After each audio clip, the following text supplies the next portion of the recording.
Good morning, everyone, and welcome to the Awakened Mother Show. This is a very beautiful, sacred space where there are raw, unfiltered, and transformative conversations. We dive deep into the realms of spiritual awakening, human potential, and mystical aspects of motherhood and parenthood. We present raw, unfiltered, boundary pushing conversations with visionaries, spiritual teachers, wellness experts, and thought leaders who aren't afraid to challenge conventional wisdom. And I am so thrilled and delighted on this particular day to share with you a very magical mama that I met through my experience on the Kennedy campaign.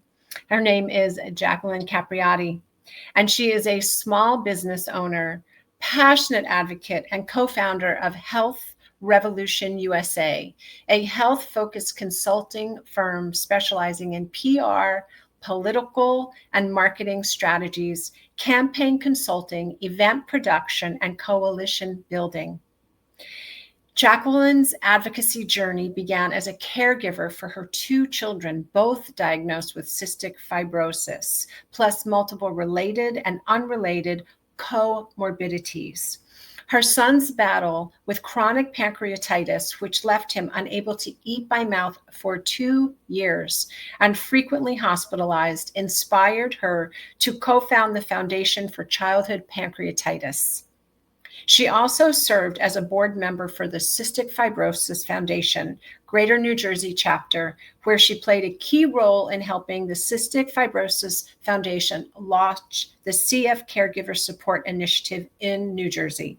I just want to tell you, she is such a phenomenal human. There's so many credits that I can and will share with you on the liner notes. It's not only parent advocacy, patient advocacy. She's the founder of the Victory Gardens Alliance, a movement dedicated to food sustainability, revival of patriotism, regenerative farming, and self-sufficient communities.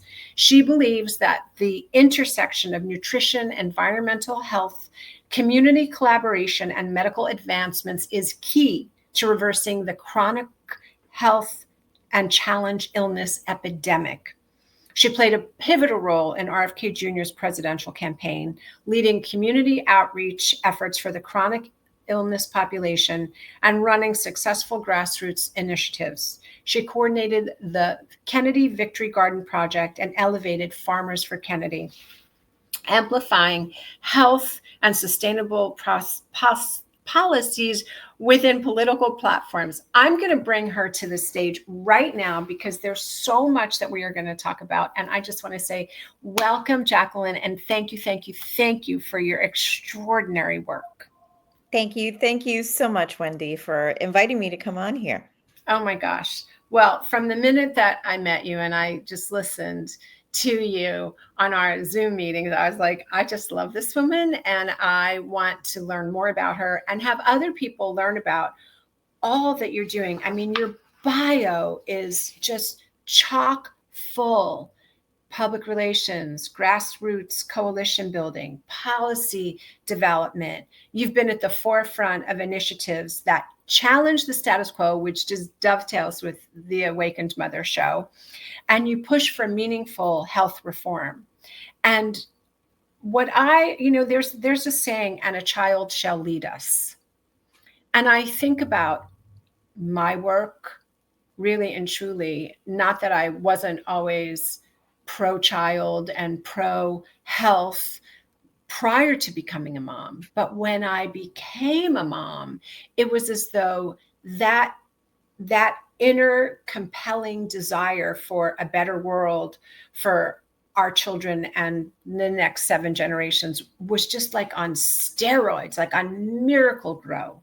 Now, you have a very personal story, which I would love for you to share about because of not one child, but both of your children being diagnosed with cystic fibrosis, plus multiple related and unrelated comorbidities. So will you share with the people that are listening your personal story? Sure. So my son John is 29 and my daughter is 25. And when they were born and even in their early childhood, they were constantly dealing with chronic issues that, there was always an excuse for it that aligned with what was going on. Mhm. But we kept coming on saying something's wrong, something's wrong, something's wrong. They would give us an answer and it was like, okay, I guess that makes sense, move on. But it kept coming back and coming back. Why does it keep happening? And these symptoms were respiratory symptoms. Our son had a chronic cough, chronic lung infections, GI issues, growth issues, fatigue, just on and on and on, all intertwined. And our son had more presentation than Emily did, but she had her own battles as well that were very parallel. When our son was 14 in 2010, he was sleeping away from home. It was like the furthest that he was sleeping away from home. It was like half an hour away. He was going to a film school, extracurricular. If really found something he loved, he fell in love with the arts. Both my kids did. They were actors, filmmakers. Our daughter was professionally working as an actor at the time. Actually, she was signed with an incredible manager. I was taking her to New York City for her auditions. She was really on track, doing well. They were both loving what they were doing. And John was sleeping over one of his new friends that he had house. And we got a call in the middle of the night, which was unusual. Even though he had chronic issues, he just wasn't a complainer. So it was shocking that we got a call in the middle of the night. And the father said, "You have to come get him. There's something's wrong." And the mother was also, she was a physician, and she video called and looked at him and said, "Definitely, he has to go to the emergency room." We got him home, and his abdomen was distended. He was in such severe pain. Now, we had those symptoms before, but this was elevated to such a level. We took him to the local ER. They did the testing and they came back and said he has pancreatitis. Children don't get pancreatitis, is what the doctor said. I said, well, the child has pancreatitis. So something happened. So he started saying, does he drink alcohol? Not this child. No. At Well, I 14? mean, there are 14-year-old kids that do. So let's be honest, okay? Yeah. So, but not John and not my kids. And we sent him over to the local trauma center that had a children's hospital. And at that point, I learned the word idiopathic, or what it really meant. Means we have no clue. That was like one of my first lessons in all of this. So they said, we have no clue. We're going to just say it's idiopathic, maybe viral, something. But if he comes back again in a week, a month, a year, even 10 years from now, you should look into it a little bit more. He was there for about a week. He couldn't eat for about 5 days until his pancreas calmed down, just on IVs. And then he resumed. 2 weeks later, he was back in the hospital with another attack. So the tests started coming along. And I guess I'll share this thing because this is one of the things that really got me. That night, I was staying with John at the hospital, of course, and my husband calls me up, and a friend of friends of ours who were nurses came over and talked to my husband, kind of digging in of what could possibly be going on. My husband called me up and he said, "Do you remember, I swear I remember when John was a baby, that you used to say he tasted salty." Like when I kissed him, I said, "Gosh, he's so salty." And I said, "Yeah, why?" And then he says, "Never mind, I'll see you in the morning." John was scheduled for what's called a sweat test. So I kind of put 2 and 2, sweat, salt, and I did the fateful, terrible thing to do. I Googled it. And I Googled why somebody would take a sweat test, because he had such a long list of tests that it was like everything was coming at us. And then I saw cystic fibrosis and I saw what it was. And it was, I was angry. I said, "Oh, what a ridiculous thing this is." I didn't even like, I read the first line, which said that it was a life-threatening, life-shortening disease, lung disease. I started reading a couple of symptoms. I shut the computer down. I said, we'll cross this bridge in the morning. And I was angry. I was just really angry. I didn't know what I was angry at, or kind of angry at my husband, but I don't know. I just was furious. Mm-hmm. The doctor came in, they did the test the next morning, and he came up positive for the test. And then it was just a roller coaster since then. We did the DNA testing to confirm it. That took some time. And why would they do a DNA testing? What was that for? So that confirms there can be some false positives for a sweat test. So and then on top of it, CF is very dependent on the mutations in particular for how it presents. And now it's actually even some of the medications are dependent on their mutations. Wow. There's over 2,000 mutations of CFTR. So cystic fibrosis is a life-threatening, life-shortening disease. It is a genetic disease. It's a recessive genetic disease, meaning both parents have to have at least one mutation. And most parents don't know this. Now they have newborn testing in all the states, although you don't, there are sometimes you can fall through the cracks and not get a positive on the newborn testing. Majority of the time it does cover it. But they started the testing a couple of years after our daughter was born. So they missed all of that. And so thank God we have that advances now, that we can be more proactive in that. And it just, our sons, then they had to check out Emily because she was a sibling. So any sibling, they would have to check out at that point, even if it's just to know the knowledge if she's a carrier. Right. And at that point, the docs did a physical examination of her, and they said, well, we know that she has a little couple of these things. She is having some growth issues. She's very petite, but we think she doesn't have CF. And sure enough, she did. For some reason, I took that diagnosis emotionally harder than our sons. I don't know. I think it was because I was on autopilot with John, and he was not just getting diagnosed, we were putting fires out.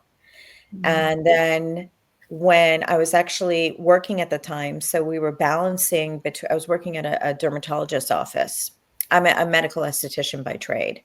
So I was working at the office. I'm always the one who wears many hats. My parents named me Jacqueline, Jack of all trades kind of thing. So that I was at the front office and my husband suddenly showed up at my work. That just didn't happen. Wow. And I knew that this test was out there, and it took about 4 or 6 weeks to come back. He showed up immediately. I knew. I didn't just know it when he was there for the test. I knew that she was positive. And I had already said in my head that she wasn't.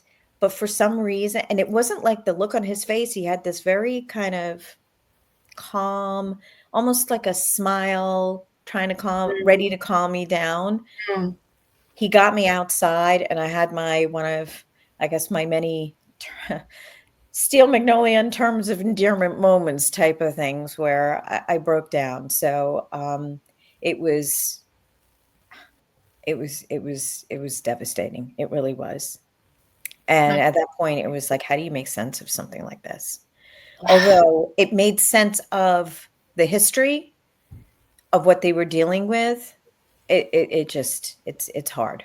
It was hard. Yeah, I'm so sorry, and I'm also so impressed with your kids are amazing, and how you and your husband came together, because a lot of times in my That's Loki. Hey, Loki, come here. That is Loki, the dog of mischief, just so you know. I love that. I love that. Well, Loki's protecting. She or he is a little protecting. Much, but yeah. Yeah. But, a lot of times when there's this kind of crisis, for lack of a better word, where it's like all hands, all hearts on deck, a lot of times a marriage suffers. Oh, I know, absolutely. in the health freedom movement, there have been I'm always really impressed when the couples stay together, because typically they turn on each other. And yet you and your husband just kind of united. We did. And I, unfortunately, you're so right. I've seen so much tragedy in that aspect of families being torn apart in CF and in other chronic illness. Some of the parents just leave. They abandon the situation. They can't handle it. Yeah.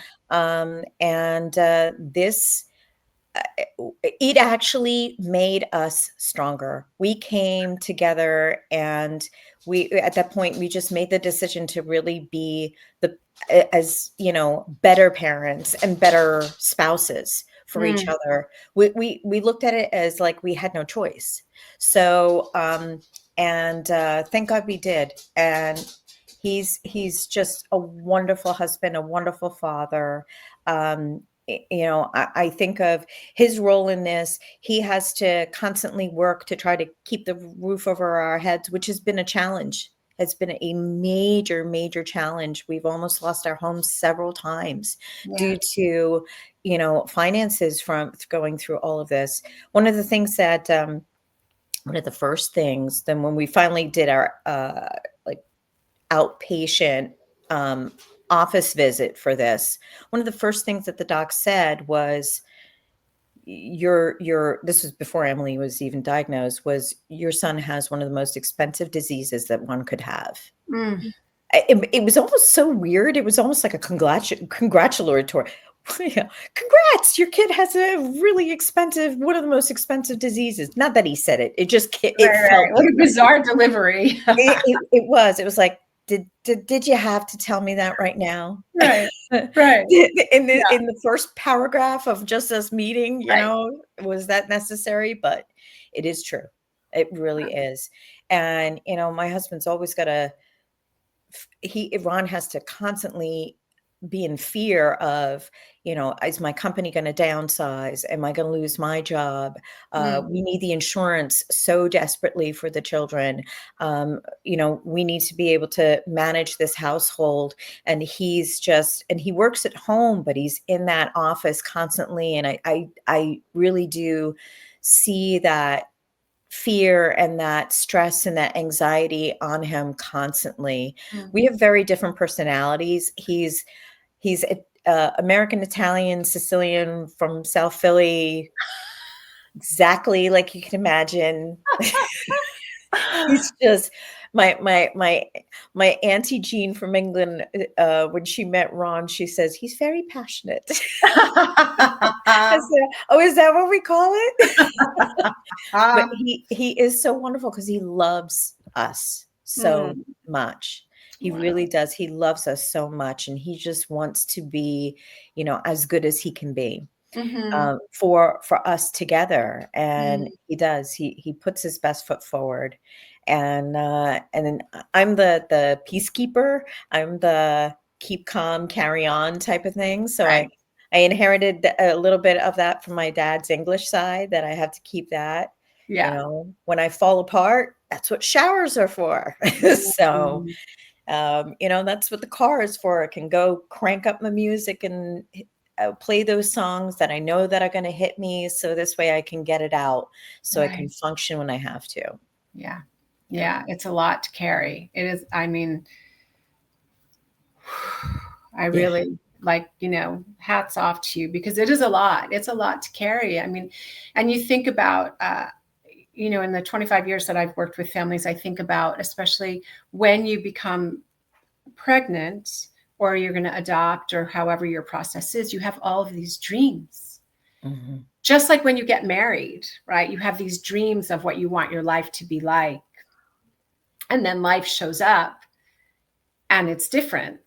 And then there's the process of the grieving and accepting what is, Right. and celebrating what is in front of you so that you can be at peace, like you talked about, rather than, one of the things that I so appreciate about you is you're just so warm and uplifting, and you have so much knowledge from, Jacqueline, that you're the Jacqueline of so much knowledge. And so you are there and you take action, and you're, reliable, responsible. And I think about how life just rises up and it activates these qualities within us that might have been dormant. Like, you may not have had to access these different aspects of your being, but because of what life presented, instead of being taken down by them and walking around being bitter and angry and,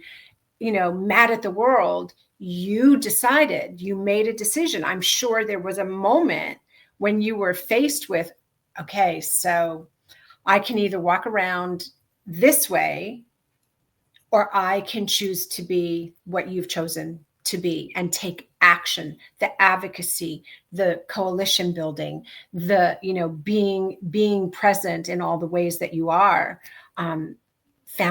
co-founding the Foundation for Childhood Pancreatitis, being a board member for the Cystic Fibrosis Foundation, launching the CF Caregiver Support, which is so extraordinarily important. And then the total pancreatotomy, I said that wrong. Pancreatectomy. Right. With islet cell transplant for your son. Yeah, I'll get to that in a moment. That one's the total pancreatectomy with auto islet cell transplant, which I'll expand on that in a moment about my son.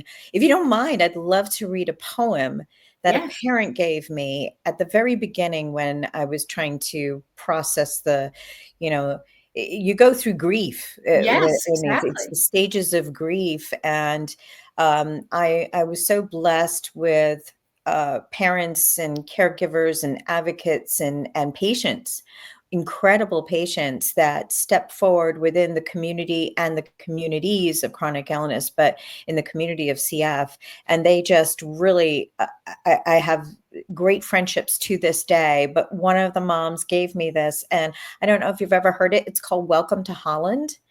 And it's by Emily Pearl Kingsley, and it was written in 1987, and it was about her son being diagnosed with Down syndrome. And so if you don't mind, I'll read it momently. Please. And I have to keep it on my phone at all times because when I go there, I say, okay, this is one of my touchstones. So I have often asked to describe the experience of raising a child with a disability to try to help people who have not shared that unique experience to understand it, to imagine how it would feel. And it's like this, and that's my intro. When you're going to have a baby, it's like planning a fabulous vacation trip to Italy. You buy a bunch of guidebooks and you make your wonderful plans. The Colosseum, the Michelangelo David, the gondolas in Venice. In Venice, you may learn some handy phrases in Italian. It's all very exciting. After months of eager anticipation, the day finally arrives. You pack your bags and off you go. Several hours later, the plane lands and the stewardess comes in and says, "Welcome to Holland." "Holland, you say? What do you mean, Holland? I was signed up for Italy." "I'm supposed to be in Italy. All my life I've been dreaming of going to Italy. But there's been a change in flight plans. They landed in Holland, and there you must be. The important thing is that they haven't taken you to a horrible, disgusting, filthy place full of pestilence, famine, and disease. It's just a different place. So you must go there. So you must go out and buy new guidebooks. You must learn a whole new language. You will meet a whole new group of people you would have never met before. It's just a different place. It's slower paced than Italy, less flashy than Italy. But after you've been there for a while, you catch your breath, you look around, and you begin to notice that Holland has windmills, Holland has tulips, Holland even has Rembrandts. But everyone you know is busy coming and going from Italy, and they're all bragging about what wonderful time that they had there. And for the rest of your life, you will say, yes, that's where I was supposed to go. And that's what I had planned. And the pain of that will never, ever, ever go away because the loss of that dream is a very significant loss. But if you spend your life mourning the fact that you didn't get to Italy, you may never be free to enjoy the very special and very lovely things about Holland. Mm-hmm. Oh, it's beautiful. And you can take that and apply it to any aspect of life, I think. Mm-hmm. Yes, for sure. That Absolutely. it's just appreciate, like Maya Angelou, she has a quote that states, instead of counting the years of life, you have to counting the breaths that you take to live. I'm messing up the quote, but basically that you cherish the moment is what it Mm-hmm. is. Yes, very So much so. Yeah. Thank you. That's so beautiful. That really speaks to what I was saying about grief, about you have a choice. You get to grieve and then pick it up and do what you've done, or you can be taken over like a wave and just go under. And you chose, not like it's easy, not like that grief may not rise at different times, at different milestones that might come up, but you have made a choice. And I think that's what we do, is we make a choice all the time. We are presented with situations and we have choice. How will I go forward? How will I handle this situation? yes, absolutely. And like you said, it doesn't mean that, you don't have those moments through it. But I had great mentors in all of that too. And I have taken that on, that I feel like I want to be that for somebody else, that there were people that did that for me and I want to pay it forward. And it all comes back because anything that I do that I put out is going to come back to me, and is going to come back to my family and to ultimately to my children. So, if I'm going to, uh, join the CF Foundation on the board, I'm doing that for them, and I'm helping others in the process as well. So that's important to me. So beautiful. It reminds me of that, making lemonade out of lemons, although to really equate your children to lemons is not the best analogy. But it's We've really had a like, lot of lemons. yeah, A lot of lemons. So yeah. so to the point of so where things went after that was his pancreatitis went crazy. It went in The pancreatitis was caused by the CF, and then we also Mm, found out down the road that it was also caused by another unrelated mutation that he had inherited from me that gives you a higher propensity to develop pancreatitis and chronic pancreatitis. So it mm, was the perfect storm for him. And then Emily started having her issues, and then they were diagnosed with POTS, mm. dysautonomia on top of it.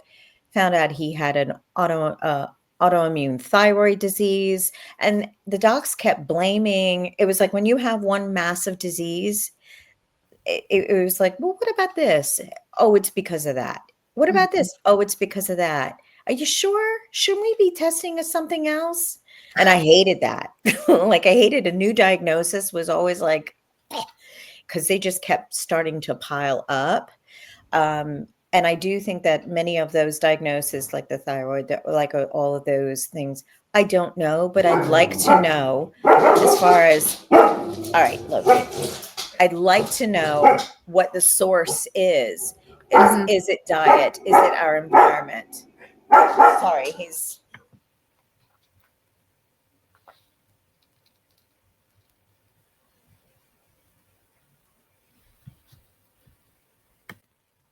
Yeah, I knew if we so, yeah, things just really went crazy, and then John, he when he would get a pancreatitis attack, he would have t they would take him NPO, which means no food by mouth, or no food at all. So, over time, he had extended periods of time where his attacks would not settle. So Mm, he had to go on, supplemental nutrition to sustain him, and he was on heavy narcotics to be able to control the pain. And he was on what's called TPN, which is total parental nutrition through his IV, very, very harsh on the body. And then he was on and off on enteral nutrition through a feeding tube through his nose. And then we finally had to have it, bypass the stomach completely. So he lost his ability completely to eat by mouth at some point, where he was completely tube fed for about a year and a half. And then his organs started to fail. He was moving towards end stage, and he was 16 at that point, going on to 17. And we had to find an answer. The docs told us there was no answer, and went to multiple hospital systems, many, uh, you know, second opinion, third opinion, fourth opinion. And finally, it was actually a grant. We did go to Columbia, and they suggested this surgery. There's a TPIAT, which I'll make it easy for you. So TPIAT, which is a total pancreatectomy with an auto islet cell transplant. Columbia had recommended it. CHOP was a little bit against it because they didn't perform it, but also they hadn't had experience with a patient with CF.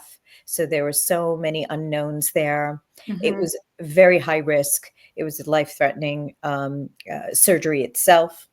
And finally, a grandmother on one of our Facebook groups. Thank God for the Facebook groups through those days. Oh, even today, we had a CF parent or caregiver group for our hospital, aside from all our large ones, but for our hospital in general.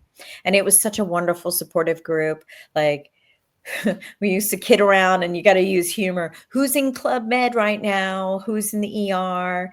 Does anybody, we're swinging around for an appointment. Do you need laundry? Do you need us to stop Ah, at at the grocery store? Do the kiddos need anything? It was just a really great supportive yeah, network. We would see yeah. each other inpatient sometimes. And it was hard because the kids can't play together with CF. CF has, uh, they contract, it's affects their lungs and their digestive system and reproductive system as well. But in the lungs, they culture bacteria and pathogens, and because it is an imbalance in the sodium chloride in in certain cells in the body that create like thickened secretions and thickened mucus. So the lungs, lining of the lungs are so thick that pathogens that you and I could just cough out or sneeze out and it wouldn't get us sick, or maybe it would just a little bit. There it goes in there and it multiplies. So Staph aureus and MRSA and Pseudomonas, these are things that are constantly we are breathing in and out on a daily basis. For people with CF, it is very dangerous to them, and there's nothing that they can do. They can't prevent not taking in these things because it's constantly in our environment. We Mhm. don't live in a sterile environment. Right. So so it usually leads to a decline in lung function, and often leads to lung transplant Yeah. or lung failure. So that's the lung aspect of it. And then the digestive system, the pancreas, one of the first things that the disease does, sometimes it's slower for some people, is that same secretions will go in and it will create blockages and damages in the pancreas. So it stops functioning. There's two main functions of the pancreas for all of us.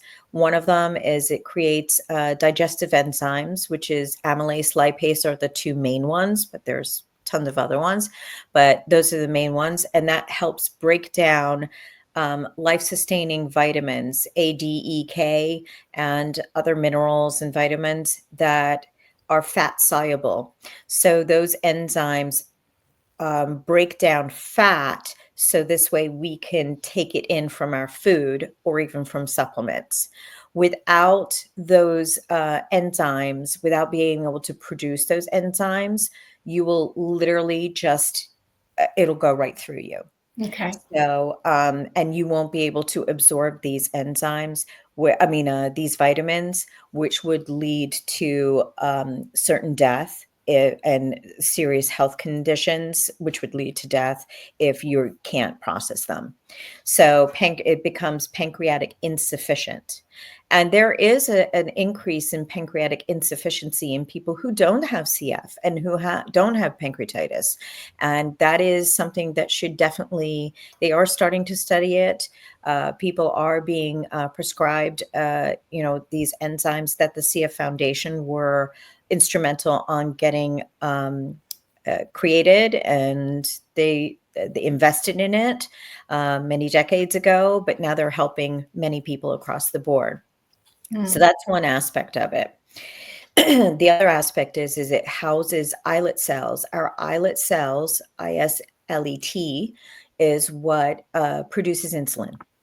So our pancreas is our home to produce insulin for our body to be able to process sugar.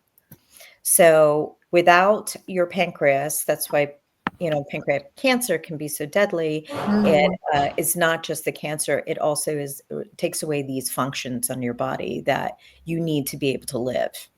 So, because our son had lost his ability to eat, and his pancreas was literally melting into his body because it was in constant attack. He had this 20-hour surgery in University of Minnesota. And it was then Children's Amplatz, but now it's the Masonic Children's Hospital.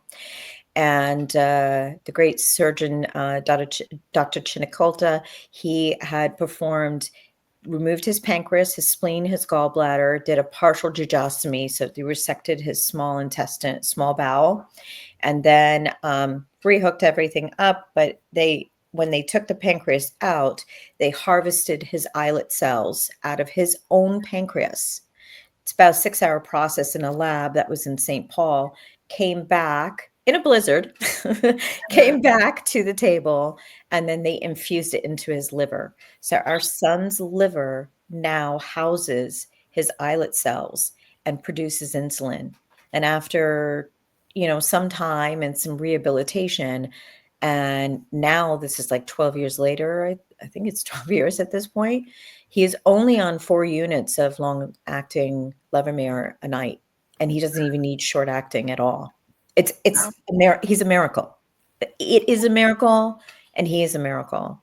And fun fact, Dr. Marty McCary, who will be our director of FDA, he is actually one of the small handful of surgeons in the world, not just in the country, that performs this actual surgery, which is a very rare surgery, very complicated, one of the most complicated out there. Wow. And he performed it in, he was one of the docs over at Johns Hopkins that did that surgery.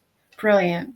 Wow. Yeah. Amazing. Well, I have so many thoughts coursing through my awareness. I think, how do you take care of yourself? How do you take care of yourself as a woman, as a mom, as a wife, when you are, I would imagine you're in high alert constantly, like your nervous system is just constantly on high alert. Your cortisol is pumping. You're not having the natural ability to bring your parasympathetic nervous system on board because you're constantly you're in action. So Right. I think of that. And then I think we're going to have to have a part 2 where you speak about the Victory Garden Alliance, because of how important it is at this particular time with all of the things that are happening to our soil, Yes. in our world. It is Yes. so important to speak about the Victory Garden. I know. I'm so excited about that. Thank you. And I'd be more than happy to come on and Okay.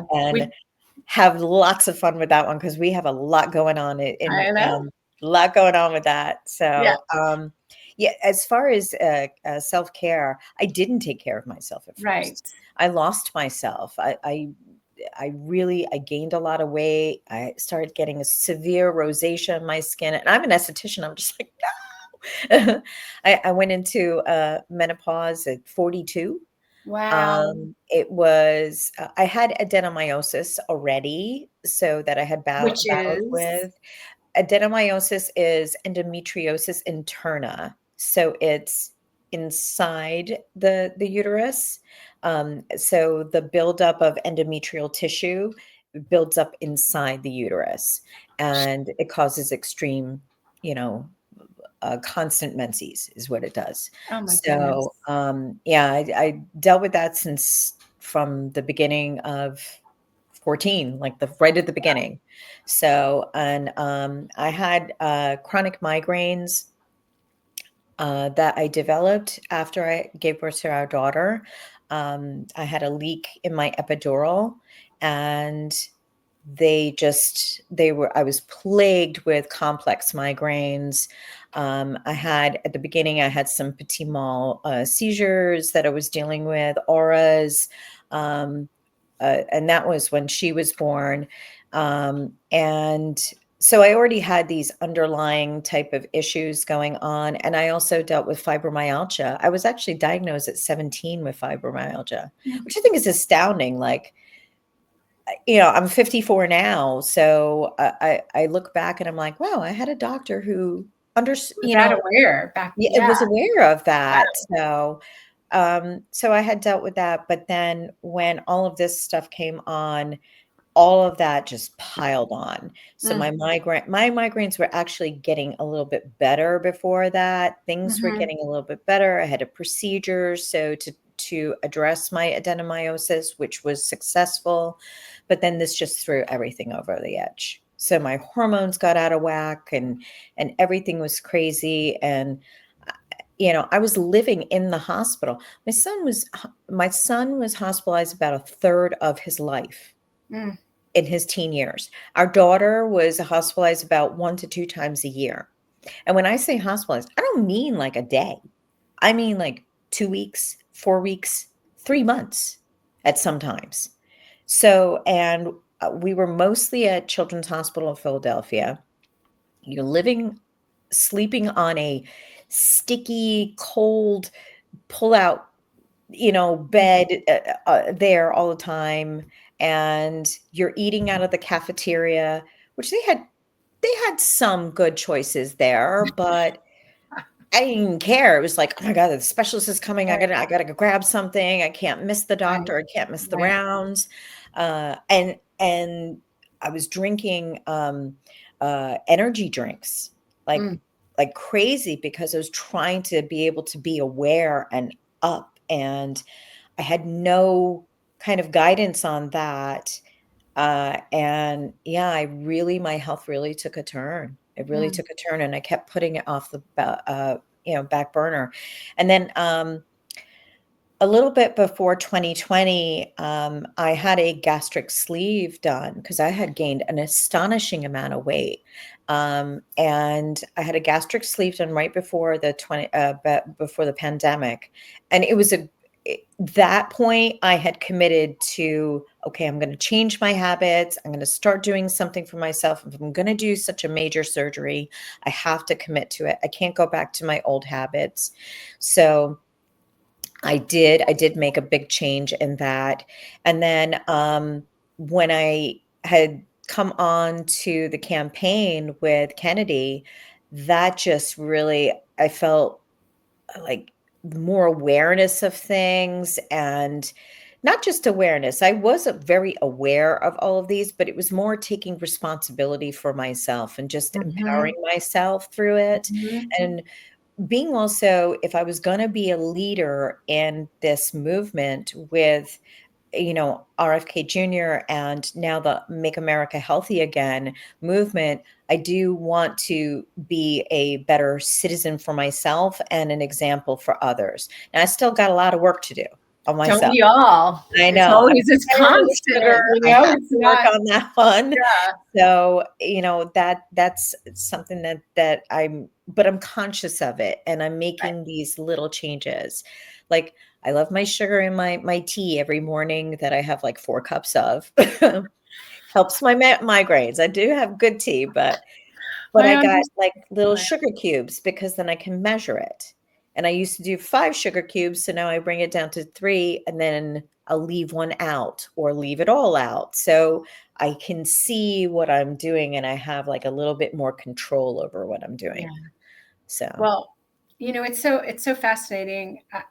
It, and I'm really happy that we're going to do a part 2 of our dialogue, because it's really important for, if you're a mom or you're just a concerned citizen and you're listening to what happens when life presents you with situations that you never ever anticipated.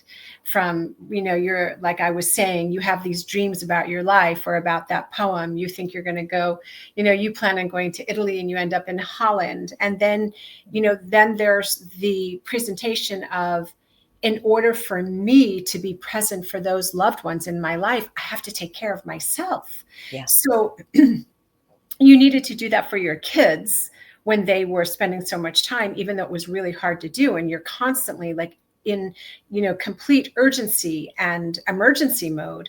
And then you are somehow, right, led to be a leader with the campaign. And it is, I believe, life is a learning laboratory. We are in these situations and we are presented because underneath all of it is our soul's desire to grow and evolve. Yeah. So we're presented, so the outside world gives us certain things from which we get to, and I think of it as, we get to make a choice. We get to decide, am I going to continue going down this road with what I know, I see everything in front of me. This is what it is. I can continue doing this. Or am I going to, like, the turning point for you was, I'm going to have this gastric sleeve process. I'm going to be responsible. And then you're leading on the campaign with Maha, which every single human in the, in the world, and especially in the States, you want to make yourself healthy again. Mhm. You want to take those actions. You want to find out what is happening inside of me that can be impacted by what I choose outside of me. So Yes. it's a, so I really want to talk more about the Victory Garden Alliance. I want to talk more about Health Revolution USA, what is going to be happening, what we're going to do, how people can get involved. So if there's anyone here who's listening and your child is moving through a really challenging situation, just like Jacqueline shared about, how can they reach you? Um, well, you can go. So, as far as to give you a little taste for the next time, this is a short intro to the Victory Garden Alliance. So, the Victory Garden Alliance is based on the original Victory Gardens from the World War I and World War II. So, in 1945, we had 20 million gardens that were Victory Gardens across the country. And they were mostly grown by women, children, and seniors because all our men were fighting for our freedom and for the world's freedom at that time. So they had planted gardens that was, it was a program that was a propaganda PR program that was so successful that the government helped initiate and carry through, but the people are the ones that actually did it. And they grew on any possible plot of land, pot that they could find, and they shared and they bartered with each other. And that sustained us 40% of our produce came from those victory gardens in 1945. Like, wow. But it didn't just do that. It lifted up our communities. It helped tamper down the anxiety. It bonded people together. Yeah. I mean, there was so much uncertainty at that time. The fear that our men won't come back, or when they did, they were shell of humans, and that we had to be there for them. There was so much not understanding even of that too. With PTSD, there wasn't Oh, yeah. that understanding in place as well. Such severe trauma that our country was going through at that time, not just one war, two wars, but our country came together, and we planted and we grew in our own gardens, in our churches, in our schoolyards, in any spot that we could. And we fed almost half our country. And why are we not doing this now? So that's when I created I'm not like the only one. Many of us have been trying to, Yeah. reignite this, but I'm doing a national campaign to encourage a full revival of this, and encourage anybody that they can, even if it's just a basil plant on your windowsill, you're still part of it. So, and honestly, I think it's the most patriotic and greatest gift that you could give to your own country, to your neighbor, and to yourself, and to your loved ones, to grow something and nurture it, and then ingest it and share it together, and share it in community. So you can go to our website, which is www.victorygardenalliance.com, and sign up. And also, if you can go online, I'm leading on Facebook. Anything that you could find Victory Garden Alliance on any social media, that's me. Revolution USA, that's me. So those are pretty much our handles, and you'll find us out there. So we have Facebook groups for both of them. We have pages on there. We have Instagram, and we're looking for help too. We're looking for volunteers to help us spread this message. Thank you so much. Sure. I will make sure that all of your contact info is in the liner notes. Thank you so much. Absolutely. Thank you for being here. Thank you for sharing all that you've shared with us.